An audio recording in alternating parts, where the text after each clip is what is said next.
ఎంత దారుణమైనటువంటి పరిస్థితి అంటే ఒక్క దాని మీద కూడా చర్చ అన్నది దాంట్లో లేదు. అన్నీ కూడా రాటిఫికేషన్. ఇంకా తప్పనిసరి పరిస్థితుల్లో వాళ్ళకి సభ్యుల బలం ఉంది కాబట్టి మేము అపోజ్ చేసినా కూడా మేము వాటిని రాటిఫై చేయించుకోగలమన్న ఆలోచనతో వాటిని పెట్టడమే తప్ప ఇంకోటి కాదు. ఇంకోటి కూడా వాళ్ళు చెప్పినటువంటి విషయం నేను ప్రస్తావించిన దాంట్లో కూడా విఆర్ హై స్కూల్ అడ్మిషన్స్ అన్నీ కూడా నారాయణకు సంబంధించినటువంటి ఎన్టీఎం ఆధ్వర్యంలోనే జరుగుతూ ఉన్నాయి అని చెప్పి ప్రస్తావించినప్పుడు నారాయణ గారు దానికి ఒక 15 కోట్ల సిఎస్ఆర్ నేను ఒకటి చెప్తా ఉన్నాను. వైఎస్ఆర్సీపీ గవర్నమెంట్లో ఈ రాష్ట్రంలో 43,000 స్కూల్స్ని రెనోవేట్ చేశారు. ఒకసారి బీవీఎస్ మున్సిపల్ హై స్కూల్ నెల్లూరులో కూడా వెళ్ళి చూస్తుంది.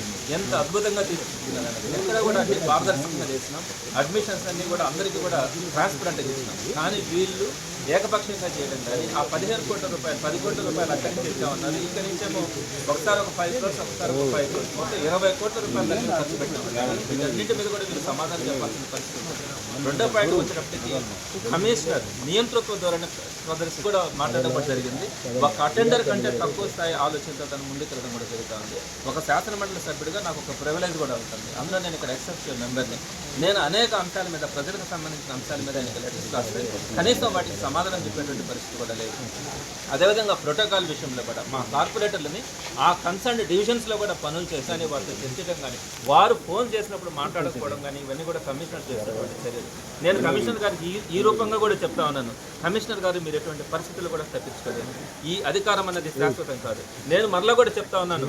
ఈ ప్రభుత్వం అధికారంలో ఉండగానే మేము ప్రతిపక్షంలో ఉండగానే మీరు చేసినటువంటి పొరపాట్లన్నింటినీ కూడా మీరు తెలుసుకునే రోజునైతే అతి కూడా 13వ డివిజన్లో కనుక చూస్తే ఒక సెంట్ ఇంటిలో ఒక షెడ్యూల్ కాస్ట్కి సంబంధించినటువంటి అక్కడ ఉన్నటువంటి వ్యక్తి చాలా చిన్న వ్యక్తి ఒక ఇల్లు కట్టుకొని పక్కన ఒక బాత్రూమ్ కట్టుకుంటే ఆ బాత్రూమ్ని జేసీబీతో పంపించి వాటిని అదేవిధంగా వేలూరు మహేష్ గారి వార్డులో కూడా ఒక వాటర్ ప్లాంట్ 10 మందికి ఉపయోగపడాలని ఒక వాటర్ ప్లాంట్ని వైఎస్ఆర్సీపీ గవర్నమెంట్లో మనం తీసుకొని వస్తే దాన్ని మూలన పడేసి దాని గురించి ఎన్నిసార్లు ఫోన్ చేసినా కూడా స్పందించినటువంటి పరిస్థితి.